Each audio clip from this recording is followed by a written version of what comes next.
তুমি আমার একটু এক্সপ্লেইন করে বলো না প্লিজ। গত 6 মাস ধরে লকডাউন, পড়ালেখা সব বন্ধ, বাসা থেকে বারবার বিয়ের প্রেশার দিচ্ছে। আমি বিয়ে করব না দেখে ভাইয়া আমার ফোনটাও নিয়ে গেছে।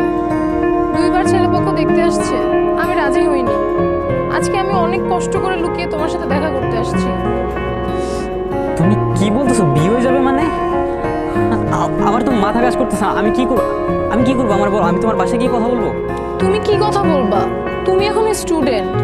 তাহলে আমি কি করবো? আমি তো কিছু বুঝতেছি না, আমার কি করার আছে আর?